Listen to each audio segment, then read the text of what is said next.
سال محرم سے شروع ہوتا ہے اور ذی الحج پہ ختم ہوتا ہے۔ اس بات کا بھی ضرور خیال رکھا کریں کہ ہمارا جو اسلامی سال ہے اس کا آغاز جنوری سے نہیں ہوتا، اس کا آغاز محرم سے ہوتا ہے اور اس کا اختتام دسمبر پہ نہیں ہوتا بلکہ اس کا اختتام ذی الحج پہ ہوتا ہے۔ اسلامی سال کا آج پہلا دن ہے، یکم محرم الحرام، امیر المومنین خلیفۃ المسلمین جانشین مصطفیٰ جبل استقامت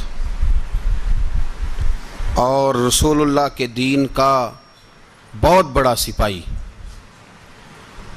حضرت عمر فاروق رضی اللہ تعالی عنہ، جناب عمر کا نام صرف کام نہیں، حضرت عمر کا نام انقلاب برپا کر دیتا ہے۔ حضرت عمر کا نام کفر کے ایوانوں میں جبر، ظلم، شرک کی وادیوں میں جب حضرت عمر کا نام بھی لیا جائے تو بے ایمان کانپنا شروع ہو جاتے ہیں۔ حضرت عمر فاروق رضی اللہ تعالی عنہ، حضرت عمر رضی اللہ تعالی عنہ جیسی شخصیات پیدا ہی نہیں ہوتی دوبارہ۔ سارے صحابہ در رسالت مآب پہ خود آئے۔ یہ وہ عظیم شخص ہے جسے اللہ کے محبوب نے اللہ سے مانگ کے لیا ہے، کہا اے اللہ یہ مجھے دے دے، اللہ سے مانگ کے لیا ہے۔ اس لیے صوفیاء کہتے ہیں کچھ مرید ہوتے ہیں کچھ مراد ہوتے ہیں، کچھ مرید ہوتے ہیں کچھ مراد ہوتے ہیں۔ مرید وہ ہوتا ہے جو چل کے آتا ہے، آ کے مرید ہوتا ہے۔ مراد وہ ہوتا ہے جسے کہا جاتا ہے کہ یہ کبھی میرا بن جائے نا، یہ کبھی آ جائے نا، میرا بن جائے، اس کو مراد کہتے ہیں۔ حضرت عمر مصطفیٰ کریم کی مراد ہیں، حضور کی مراد ہے۔ اللہم اعز الاسلام بے اسلام عمر ابن خطاب، اے اللہ اسلام کو عزت دے دے، میرے عمر کو کلمہ پڑھنے کی توفیق عطا فرما دے۔ اور کیسے دعا مانگی؟ اور یار حضرت عمر کی تو اس فضیلت کا کوئی جواب نہیں دے سکتا، میرے رسول پاک علیہ السلام سب کے لیے ہی دعا مانگتے ہیں نا، حضور کی دعا عام ہے، لیکن مصطفیٰ کریم نے کعبے کا غلاف تھام لیا اور غلاف کعبہ کو حضور نے سینے سے لپٹایا اور سینے سے چمٹا کے کہا اے اللہ میں نے تو کبھی سوال ہی زیادہ نہیں کیے، میں کرنے آیا ہوں، مجھے عمر دے دے، عمر دے دے۔ حضور نے مانگ کے لیا۔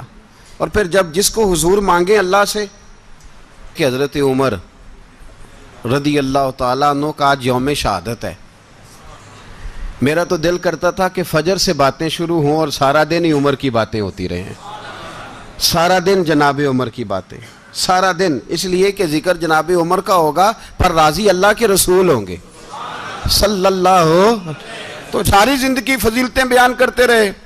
عمر جواب میں کیا کہتے ہیں؟ کوئی بتائے نا کہ یہ والی حدیثیں کبھی عمر نے بھی روایت کی ہوں کہ حضور نے میرے بارے میں یہ کہا ہے۔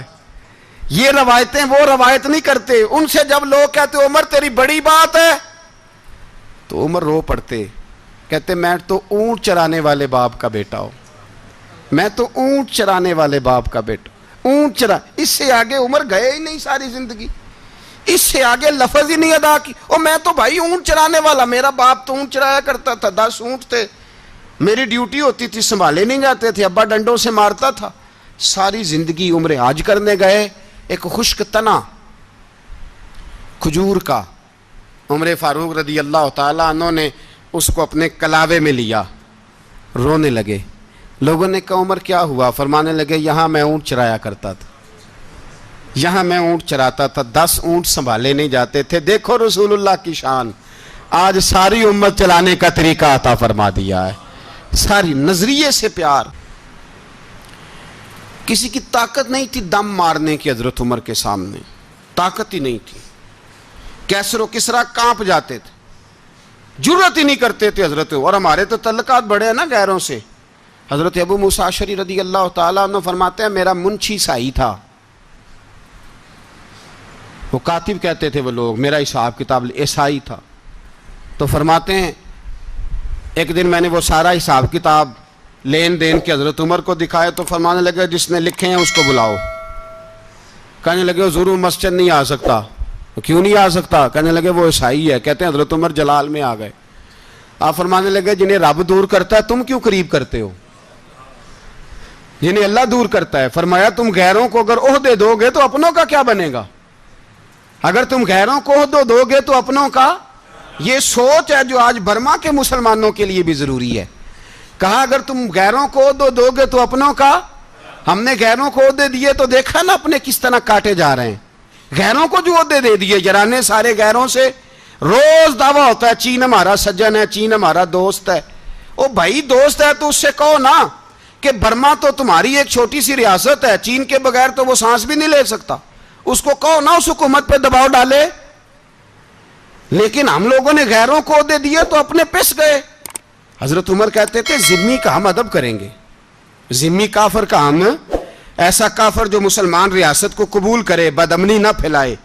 ایک آدمی کو آپ نے دیکھا آنکھوں سے نابینا ہے اور بھیک مانگ رہا ہے تو حضرت عمر کو نظر آ گیا. فرمایا کون ہو؟ اس نے کہا میں یہودی ہوں. فرمایا بھیک کیوں مانگتے ہو؟ کہا جب تک تندرست تھا مسلمانوں کو جزیہ دیتا تھا، بوڑھا ہو گیا ہوں کیا کروں. حضرت عمر نے گھوڑے کی پشت پہ بٹھایا کافر کو، گھوڑے کی پشت پہ بٹھایا اور بٹھا کے مدینے لائے. حضرت علی شیر خدا وزیر خزانہ تھے. فرمایا علی اس کا وظیفہ جاری کرو.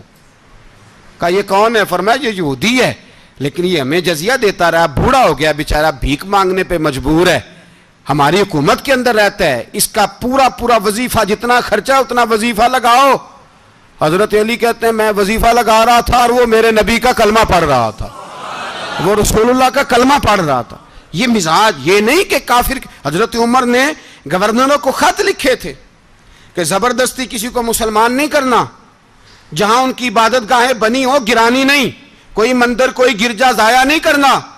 اسلام سب کو جینے کا موقع دیتا ہے پر بے ایمانوں ظالموں بدذاتوں تمہیں یہ کہتا ہے کہ ہم تمہیں جینے کا موقع دیتے، تم بھی مسلمانوں کو جینے کا موقع دو.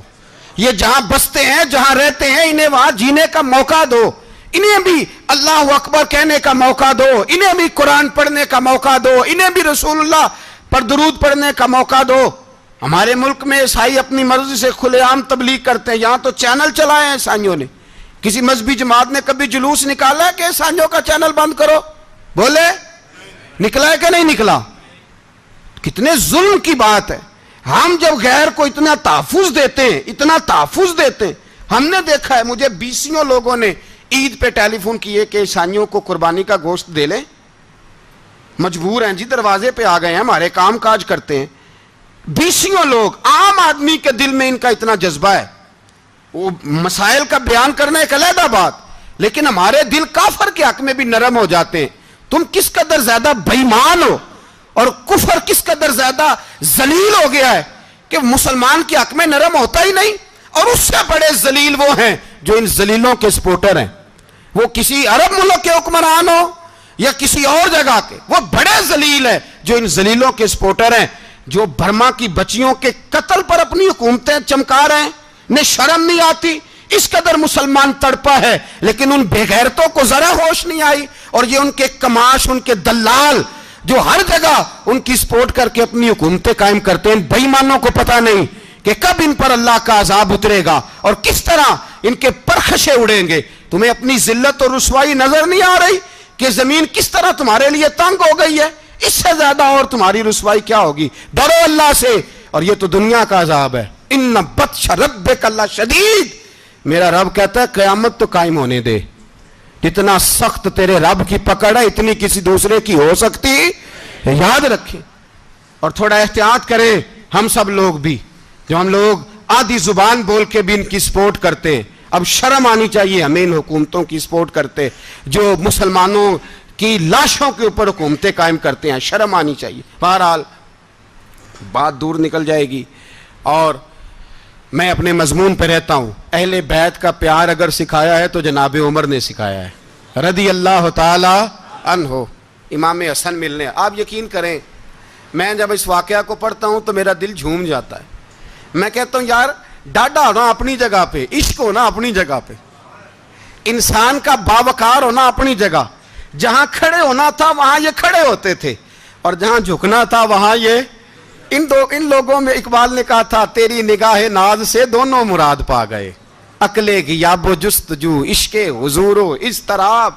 جہاں اگر آیا ہے سامنے کیسر و کسریٰ تو عمر جیسا دلیر کوئی نہیں، اگر سامنے آیا ایران کا بادشاہ تو عمر جیسا تگڑا کوئی نہیں، اگر آیا ہے سامنے غسان کا بادشاہ تو عمر جیسا عادل کوئی نہیں، لیکن اگر علی کا بیٹا آیا ہے، اگر فاطمہ کے لال پارے آئے ہیں تو پھر فاروق اعظم سے جیسا محب کوئی نہیں، پھر ان سے جیسا پیار کرنے والا کوئی نہیں۔ اندر بیٹھے ہیں جناب عمر، اندر تنہائی میں کچھ وزیروں سے گفتگو ہو رہی ہے، میٹنگیں جاری ہیں۔ آپ کے بیٹے ملنے آئے جناب عبداللہ ابن عمر، ابا جی ملنا ہے، بات ٹھہرو، بات کر رہا ہوں، کوئی نہ اندر آئے۔ صاحب زیادہ باہر کھڑا ہے، تھوڑی دیر گزری تو امام حسن بھی آ گئے۔ کون آئے؟ آپ کو جو ملے گا امام صاحب کا نام لینے سے، وہ سردار ہیں جنتیوں۔ کون آئے؟ سارے بولیے، امام حسن، تیری نسل پاک میں ہے بچہ بچہ نور کا، تو ہے نے نور تیرا سب گھرانہ۔ امام حسن آئے تو حضرت عبداللہ ابن عمر کو دروازے پہ کھڑے دیکھا، کہا امیر المومنین کہاں ہیں؟ کہنے لگے حضرت عمر کے بیٹے۔ کہنے لگے وہ اندر بیٹھے، کچھ میٹنگ ہو رہی ہے، اور انہوں نے کہا ہے کوئی اندر نہ آئے، لیکن آپ جانا چاہیں تو چلے جائیں، آپ جانا چاہیں تو، تیری نسل پاک میں ہے بچہ بچہ نور، آپ جانا چاہیں تو چلے جائیں۔ تو انہوں نے کہا جب آپ باہر کھڑے ہیں تو مجھے کوئی اتنا ضروری کام نہیں، اور ابھی زور کی نماز تھوڑی دیر میں ہوگی، میں مسجد میں مل لوں گا امیر المومنین سے۔ یہ بات کہہ کے امام حسن چلے گئے۔ یار اتنی بڑی بات نہیں تھی، اتنی بڑی بات نہیں تھی۔ وہ میرے استادوں کا بیٹا بھی آئے تو کہا ٹھیک ہے جی وہ سوئے ہوئے ہیں، کوئی غرض نہیں یار، میں ٹھہر کے آ جاؤں گا، کوئی بڑی بات نہیں تھی، دیکھا جائے تو بڑی بات نہیں تھی، پر بات بہت بڑی تھی، اس لیے کہ یہ خالی حسن نہیں، یہ حسن ابن علی ہیں، یہ حضرت فاطمہ کے لخت جگر۔ حضرت عمر باہر نکلے، عبداللہ ابن عمر سے پوچھا کوئی آیا تو نہیں؟ تو کہا حضور امام حسن آئے تھے۔ تو کہا پھر شہزادے کو اندر کیوں نہیں بھیجا؟ کہا میں نے کہا تھا۔ وہ کہنے لگے اگر امیر المومنین مصروف ہیں تو میں ظہر میں مل لوں گا۔ حضرت عمر رونے لگے، فرمایا بیٹے تو نے اچھا نہیں کیا۔ پھر مسجد نہیں گئے، سیدھے امام حسن کے دروازے دستک دی، امام حسن باہر آئے، کہا شہزادے آئے تھے تو ملے کیوں نہیں؟ تو امام حسن کہنے لگے حضور آپ کا اپنا بیٹا دروازے پہ کھڑا تھا، آپ کا اپنا بیٹا دروازے پہ کھڑا تھا، اور منع بھی کیا تھا آپ نے تو میں زور میں مل لیتا۔ حضرت امام حسن فرماتے ہیں جوش جذبات میں جناب عمر نے سر سے پگڑی اتار دی، جوش جذبات میں کہنے لگے حسن میرے بیٹے کا اور آپ کا کیا مقابلہ؟ کیا اس کی ماں کا نام فاطمہ الزہرا ہے؟ کیا اس کی نانی کا نام ختیجۃ الکبریٰ ہے؟ کیا اس کے نانے کا نام محمد مصطفیٰ ہے؟ آپ کا اور اس کا کیا مقابلہ؟ پھر رو پڑے اور کہنے لگے بیٹے میں مکے کے صحراؤں میں اونٹ چرایا کرتا تھا، یہ جو میرے سر پر عزت کے بال ہیں یہ تیرے نانے کے اگائے ہوئے، میں مکے کے خبردار شہزادے خبردار۔ او بھائی اہل بیت نبوت کے ادب کا رنگ اگر سکھایا ہے تو سیدنا عمر نے سکھایا ہے۔ حضرت عمر فاروق اتھارٹی ہیں، اسلام کی اتھارٹی۔ یکم محرم حضرت عمر کی شہادت ہے۔ یہودی بول اٹھا، کافر بول اٹھا، اگر 6 مہینے عمر دنیا میں اور رہتے تو دنیا میں کوئی کافر موجود نہ ہوتا۔ 6 مہینے۔ اور جب اس بطل جلیل کا جنازہ اٹھا، اللہ بخاری پڑھیے نا، اللہم ارزقنا شہادت فی سبیلک، اللہ بسترے کی موت نہ دینا، شہادت کی دینا۔ عمر شہید ہوئے، مسجد نبوی میں نماز پڑھاتے، اور جب جنازہ اٹھا تو مدینے کا پھر پیچھے جو دلیر بچے وہ مولا علی تھے۔ مولا علی، جناب عمر کا جنازہ اٹھا تو سب سے پہلی ہائے جو نکلی وہ حضرت علی کی زبان سے نکلی، اور حضرت علی کی ساری داڑھی آنسوؤں سے بھر گئی۔ لوگوں نے کہا کہ علی کیا ہوا؟ فرمانے لگے تم دیکھ نہیں رہے جنازہ کس کا اٹھا ہے، پلٹ کے دیکھو تو صحیح، تم پتہ نہیں یہ کون گیا ہے؟ کہ حضور کیا ہوا؟ آپ فرمانے لگے عمر اس طرح کے کام کر کے گیا ہے، اب ان کے رستوں پہ کون چلے گا؟ کون اس کے جگر راہ وفا میں میں نقش ایسے چھوڑ آیا ہوں، میں جس منزل سے گزرا ہوں وہ اب تک یاد کرتی ہے۔ حضرت علی حضرت عمر کے جنازے پہ کھڑے ہو کے کہتے ہیں اللہ مجھے اس طرح کے عمل کرنے کی توفیق دے جس طرح کے عمر کر کے گیا۔